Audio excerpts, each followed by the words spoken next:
जय हिंद दोस्तों, मैं आपका वेलकम करता हूं ओनली टारगेट एग्जाम पर।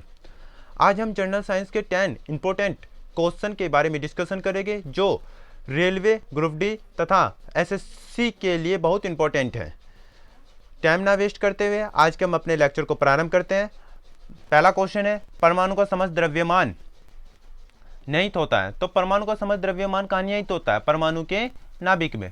परमाणु का नाभिक में क्या होता है? परमाणु का समस्त द्रव्यमान निहित होता है। अगर नाभिक की बात करते हैं तो नाभिक में जो होते हैं प्रोटॉन पाए जाते हैं, प्लस कौन पाए जाते हैं?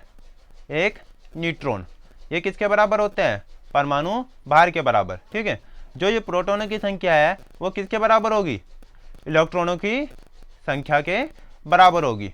अगर यहाँ बात करते हैं भाई, इसने कहा यहाँ परमाणु का समस्त द्रव्यमान निहित होता है, तो कहाँ निहित होगा? उसके नाभिक में। नाभिक में कौन पाए जा रहे? प्रोटॉन तथा न्यूट्रॉन। तो प्रोटॉन और न्यूट्रॉन में ही क्या समस्त द्रव्यमान निहित होगा। तो इसका आंसर कौन सा सही हुआ? C option right. ठीक है, अगला क्वेश्चन डिस्कशन करते हैं। दूसरा क्वेश्चन है, साधारण रूप से विद्युत उदासीन होता है। साधारण रूप से परमाणु विद्युत उदासीन होता है क्योंकि इसमें पहला ऑप्शन केवल न्यूट्रॉन होते हैं, दूसरा ऑप्शन विद्युत आवेश होता है परंतु पृथ्वी में चला जाता है। इलेक्ट्रॉन तथा प्रोटॉनों की संख्या बराबर होती है केवल प्रोटॉन। अभी मैंने बताया था आपको, जेड बराबर क्या होता है? जेड बराबर क्या होता है? प्रोटॉनों की संख्या प्लस न्यूट्रॉनों की संख्या बताई थी। और यहाँ बताया था मैंने, किसी भी परमाणु में जितने प्रोटॉन होंगे उतने ही क्या होंगे? उसमें इलेक्ट्रॉन होंगे। जितने उसमें प्रोटॉन उतने ही इलेक्ट्रॉन। जब प्रोटॉन और इलेक्ट्रॉन किसी परमाणु में बराबर हुए तो वे क्या करेंगे? एक दूसरे के चार्ज को क्या करेंगे? वे बैलेंस कर लेंगे। बैलेंस करने के बाद परमाणु क्या बन जाएगा? न्यूट्रल बन जाएगा, अर्थात उदासीन हो जाएगा। अगला क्वेश्चन है, परमाणु के नाभिक में स्थित होते हैं। तो परमाणु के नाभिक, अभी पिछली क्वेश्चन में हमने डिस्कशन किया था, क्या कौन थे उसमें? प्रोटॉन और न्यूट्रॉन। तो इसका कौन सा ऑप्शन राइट है? B option. बी ऑप्शन, ठीक है, बी ऑप्शन राइट है इसका।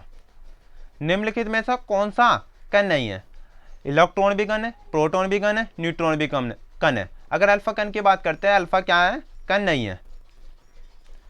एक फोटोन का भार होता है। एक फोटोन का भार कितना होता है?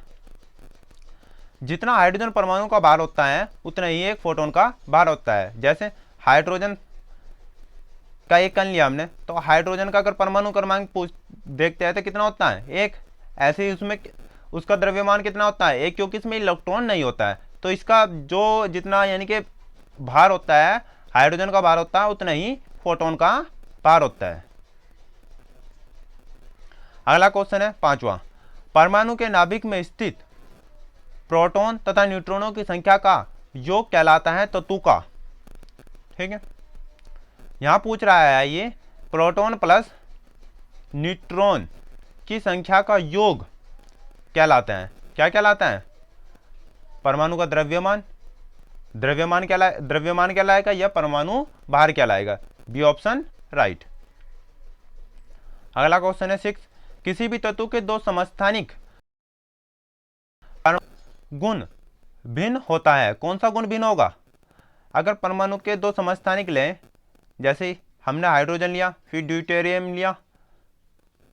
ये ड्यूटेरियम किसमें होता है? नाभिकीय ऊर्जा में इस्तेमाल होता है। ठीक है, तो इनका क्या क्या भिन्न आ रहा? अगर इनकी द्रव्यमान संख्या देखें तो दोनों की क्या है? भिन्न है। ठीक है, तो हम क्या कह सकते हैं? यहाँ द्रव्यमान संख्या या परमाणु भार एक ही होया करता है। तो यहाँ कौन सा भिन्न हो गया? परमाणु भार। तो सी ऑप्शन राइट। अगला है, एनोड किरणें होती है।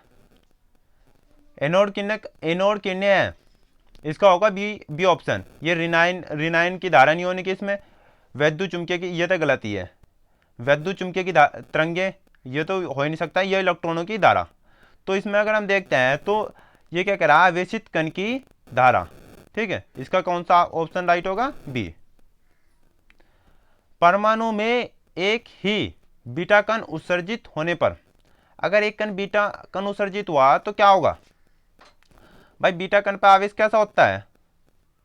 अगर हमें ये जानना होगा, सबसे पहले बीटा कण पर आवेशित का यानी कि आवेश कैसा होता है? बीटा कण पर होता है हमारा नेगेटिव आवेश।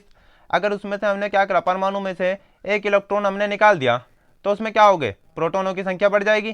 प्रोटॉनों की जैसे ही संख्या बढ़ी तो वो कैसा हो जाएगा, यानी कि उसमें पॉजिटिव इफेक्ट आ जाएगा। तो परमाणु, इसका ऑप्शन कौन सा राइट हुआ, पहला ऑप्शन राइट हुआ इसका।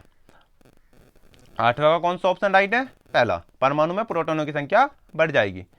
रेडियो एक्टिवता की परिघटना की खोज किसने की थी, हेनरी बैकुलर ने